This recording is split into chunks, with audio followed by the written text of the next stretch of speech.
আসসালামু আলাইকুম এভরিওয়ান, কি অবস্থা সবার? আশা করি সবাই ভালো আছেন, সুস্থ আছেন, সুন্দর আছেন।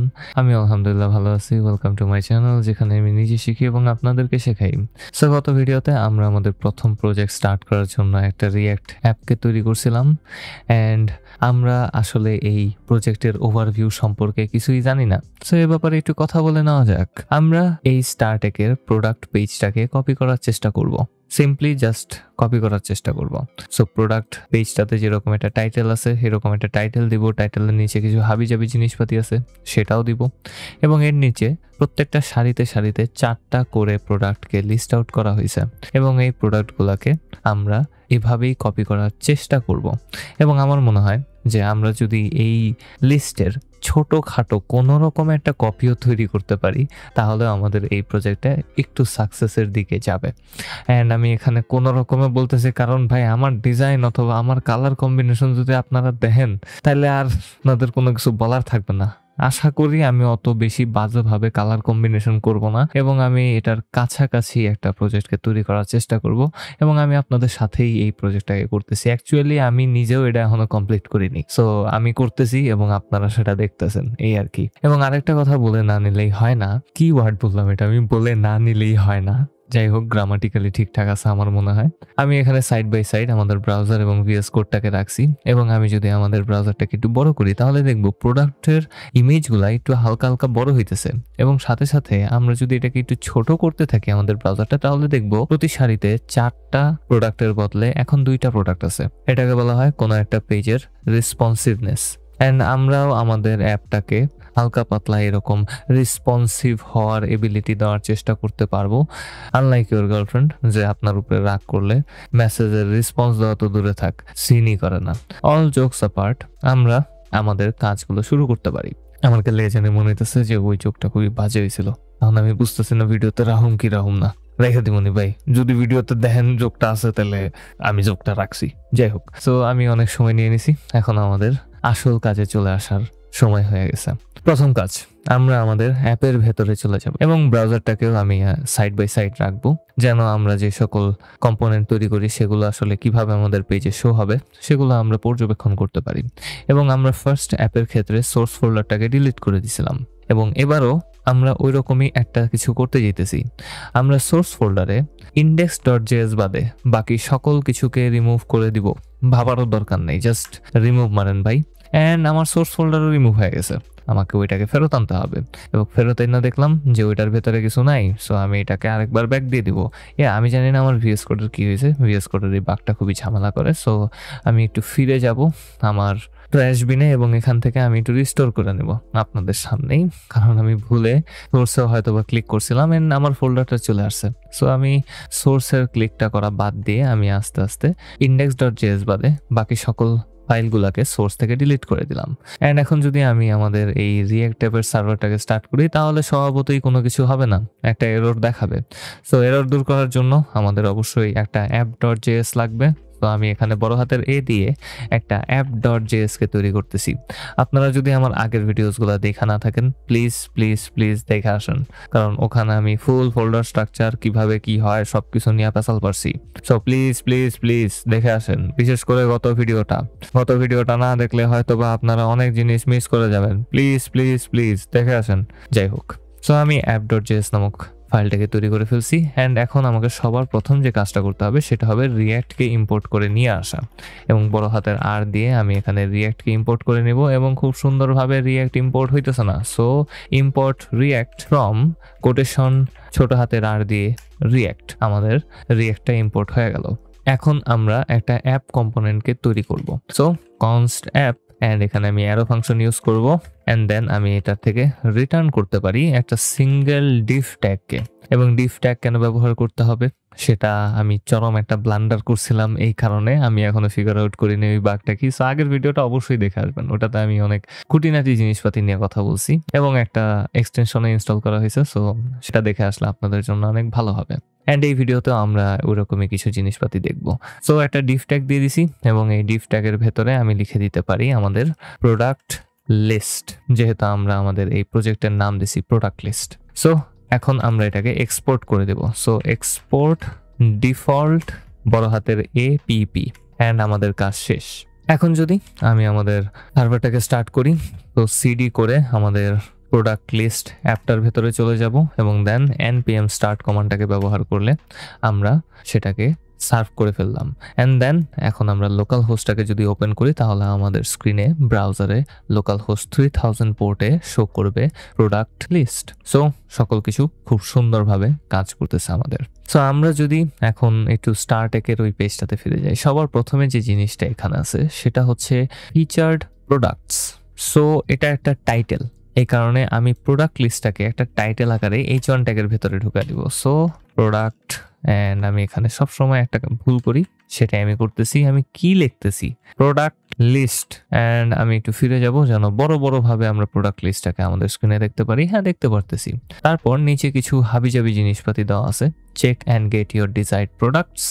সো আমি এটাকে কপি করব এবং কপি করার পর এখানে ওটাকে পেস্ট করে দিব। অ্যান্ড পেস্ট করে দিছি। একটু যদি ফিরে আসি তাহলে আমরা আমাদের পেস্ট করা লেখাগুলো খুব সুন্দরভাবে স্ক্রিনে দেখতে পারবো। তারপর যে ব্যাপারটা, সেই ব্যাপারটা হচ্ছে আমাদের এই প্রোডাক্টগুলো দিয়ে আমি কি করতে পারি। আমরা যদি একটু খুব সুন্দরভাবে লক্ষ্য করি, প্রত্যেকটা প্রোডাক্টেরই একটা ইমেজ আছে, একটা নেম আছে এবং ওই প্রোডাক্টের একটা প্রাইস আছে। যে ক্ষেত্রে এখানে লেখা আছে 19,500 ফর হোয়াট? Air purifier. 19,500 দিয়ে আমি এয়ার পরিষ্কার করার জন্য একটা প্রোডাক্ট কিনুম? টাকা মানুষেরা কোনো জায়গায় নিয়ে যায়। যাই হোক ভাই, আমি তো ঢাকা শহরে বড় হয়েছি, ধুলাবালি খেয়া কি আর করার, বাইচা আছি ভাই। এয়ার পিউরিফায়ার লাগবো না, টাকা থাকলে কোনো একদিন কিনা নিমুনি, পরিষ্কার বাতাস খাওয়ার লেগা। এমনি ময়লা বাতাসই ভালো আছি আমি। যাই হোক, আমরা এখানে প্রত্যেকটা প্রোডাক্টের ক্ষেত্রেই সেম কম্বিনেশন দেখতে পারতেছি এবং উপরেও সেম ভাবেই কত % আমাদের সেভিং হয়েছে সেটাও দেওয়া আছে। সো ইমেজ, নেম এবং প্রাইস, এই তিনটা জিনিস প্রত্যেকটা প্রোডাক্টের ক্ষেত্রেই কমন। সো আমরা এই তিনটা জিনিসের জন্য একটা আলাদা কম্পোনেন্টকে তৈরি করতে পারি এবং সেই কম্পোনেন্টটাকে ব্যবহার করে আমরা যতগুলা ইচ্ছা ততগুলা প্রোডাক্টকে এখানে শো করাইতে পারি। সো আমি ওইটাই করব। আমি আমাদের app.js এর ভেতরেই আরেকটা কম্পোনেন্টকে তৈরি করে নিব, যেটার নাম আমি দিয়ে দিব products. So products is equals to বড় হাতের পি দিতে হবে, যেটা আমি দিতে সবসময় ভুলে যাই, এবং এই প্রোডাক্টসটা হবে একটা অ্যারো ফাংশন, খুব সুন্দর একটা অ্যারো ফাংশন। এবং এটা রিটার্ন করবে কি? এটা রিটার্ন করবে একটা ডিফ ট্যাগ, অবশ্যই একটা ডিফ ট্যাগ দিতে হবে এবং ডিফ ট্যাগের ভেতরে আমরা এখানে দিয়ে দিতে পারি প্রোডাক্টস। এটা আমাদেরকে প্রোডাক্টসগুলোর ডিটেলগুলো দিবে, কিন্তু আপাতত এখানে H2 ট্যাগের ভেতরে আমি প্রোডাক্টসগুলোকে দিয়ে দিছি just as a place holder. এখন আমি এই প্রোডাক্টস কম্পোনেন্টটাকে আমাদের অ্যাপ কম্পোনেন্টে ব্যবহার করতে পারি। তো আমি জাস্ট একটা ট্যাগের মতো করে প্রোডাক্টস কম্পোনেন্টটাকে এখানে কল করব, সেলফ ক্লোজিং ট্যাগ দিয়ে দিব। একটু ওয়েট করলেই দেখব যে প্রোডাক্টসটা এখানে শো হইতেছে এবং আমরা চাইলে যতবার ইচ্ছা ততবার এটাকে কপি করে পেস্ট করে দিতে পারি। অ্যান্ড আমরা যদি ওয়েট করি আমাদের স্ক্রিনে 4 বার প্রোডাক্টস দেখাবে। This is called component nesting, যেটা নিয়ে আমি আগের কোনো এক ভিডিওতে কথা বলছি, বা আগের ভিডিওগুলো দেখা না থাকলে প্লিজ আগের ভিডিওগুলো দেখে আসেন। যাই হোক, আমরা আমাদের প্রোডাক্টসগুলোকে এখানে শো করতে পারতেছি। সো প্লেস হোল্ডার হিসেবে আমরা জাস্ট স্ট্রাকচারটাকে তৈরি করার চেষ্টা করব আমাদের প্রত্যেকটা প্রোডাক্টের জন্য। সো H2 ট্যাগের ভেতরে আমরা এখানে একটা ইমেজ দিয়ে দিতে পারি। যেহেতু ইমেজটা দিয়ে স্টার্ট হয়েছে আমাদের প্রত্যেকটা প্রোডাক্ট, সেহেতু আমরা এখানে ইমেজকে দিয়ে দিলাম। তারপরে H3 ট্যাগের ভেতরে আমি দিয়ে দিতে পারি নেমটাকে, প্রোডাক্ট নেম, যেটা এখানে PRODUCT বড় হাতের NAME, যদি ঠিকভাবে বানান লিখতে পারি তাহলে ভালো হতো আমার জন্য। অ্যান্ড একটু ওয়েট করলে দেখবো যে ইমেজ প্রোডাক্ট নেম 4 বার আমাদের স্ক্রিনে শো করতেছে নিচে নিচে। And this is the beauty of react. আমরা যদি কোনো একটা কমন এলিমেন্টকে পাই তখন আমরা সেই কমন এলিমেন্টটাকে রিইউজ করতে পারি উইদাউট নিডিং এনি কোড, এবং সাথে সাথে একটা প্রাইসও দিয়ে দেওয়া যায়। সো আমি H4 ট্যাগের ভেতরে প্রাইসটাকেও দিয়ে দিতে পারি। তো এখানে সিম্পল একটা প্লেস হোল্ডারের মতো করে আমি এখানে প্রাইসটাকে দিয়ে দিলাম। অ্যান্ড একটু ওয়েট করলে দেখবো প্রাইসটাও এখানে শো করে ফেলছে। অ্যান্ড আমরা আমাদের প্রত্যেকটা প্রোডাক্টের জন্য যেহেতু একটা রোতে 4টা প্রোডাক্ট থাকে, আমরা নর্মালি যদি দেখি একটা রোতে 4টা প্রোডাক্ট আছে এবং আমরা আমাদের স্ক্রিনে 4টা প্রোডাক্টকে শো করতে পারতেছি। হ্যাঁ, আমি জানি ইমেজ নাই, প্রোডাক্ট নেম নাই, প্রাইস নাই এবং এগুলোর ক্ষেত্রে আলাদা আলাদা জিনিস করতে হবে, কিন্তু আপাতত আমরা যা করছি ভাই মেলা কাম হয়ে গেছে, ঠিক আছে। অ্যান্ড আমরা এখন চাইলে আমাদের এই প্রোডাক্টস কম্পোনেন্টটাকে আলাদা একটা কম্পোনেন্টে ভরে রাখতে পারি। এটার একটা বেস্ট প্র্যাকটিস হচ্ছে সোর্সের ভেতরে কম্পোনেন্ট নামক একটা ফোল্ডার তৈরি করা। সো কম্পোনেন্ট নামক একটা ফোল্ডারকে তৈরি করলাম এবং আমি প্রোডাক্টস কম্পোনেন্টটাকে কাট করে নিব। কম্পোনেন্টের ভেতরে প্রোডাক্টস নামক একটা ফাইলকে তৈরি করব। So products dot JS file এবং এটার ভেতরে কম্পোনেন্টটাকে পেস্ট করে দিব। সবার উপরে চলে যাব, রিয়্যাক্টটাকে অবশ্যই ইম্পোর্ট করতে হবে। সো ইম্পোর্ট রিয়্যাক্ট করে ফেললাম অ্যান্ড দেন এটাকে আমি এক্সপোর্টও করে দিব। সো এক্সপোর্ট ডিফল্ট আমাদের বড় হাতের পি দিয়ে প্রোডাক্টস কম্পোনেন্ট অ্যান্ড আমাদের কাজ শেষ। নাও আমরা app.js এ প্রোডাক্টস কম্পোনেন্টটাকে খুব সুন্দরভাবে ইম্পোর্ট করে নিব। সো ইম্পোর্ট আমরা বড় হাতের প্রোডাক্টসটাকে করে নিলাম অ্যান্ড আমাদের কাজ শেষ হয়ে গেল। অ্যান্ড এখানে আপনারা দেখতে পারতেছেন যে এটা অটো কমপ্লিট হয়ে গেছে। এটার পিছনের রিজনটা হচ্ছে আমরা ES7 এক্সটেনশনটা যেটা ইনস্টল করছিলাম তার কারণেই অটোমেটিক্যালি এই ইম্পোর্টগুলা হয়ে যায়। সো ES7 এক্সটেনশনটা যদি আপনারা ইনস্টল করে না থাকেন তাহলে করে নেন ভাই। আমরা এখানে প্রোডাক্টসটাকে ইম্পোর্ট করে নিছি, নতুন একটা কম্পোনেন্ট ফোল্ডার থেকে তৈরি করছি এবং আমরা সকল কম্পোনেন্টগুলোকে এখানেই রাখার চেষ্টা করব। অ্যান্ড ভিডিও শেষ করার আগে একটা জিনিস আপনাদের সাথে শেয়ার না করলেই নয়। আমি এখানে যে সকল ট্যাগগুলোকে ব্যবহার করতেছি এই সকল কিছুই হচ্ছে JSX এলিমেন্টস, এগুলো কিন্তু HTML ট্যাগ না এবং আমি আগের ভিডিওতেও এগুলো বলছি, বাট এবারও বলতেছি। কিন্তু আমি যখন এখানে P ট্যাগ লিখি সেটা অটো কমপ্লিট হবে। সো আমি এখানে P লিখলাম এবং এন্টার প্রেস করলে আমার কাছে একটা অটোমেটিক্যালি P ট্যাগ জেনারেট হয়ে যাবে, যেটা আপনাদের ক্ষেত্রে না হইতে পারে একটা রিয়্যাক্ট কম্পোনেন্ট লেখার সময়।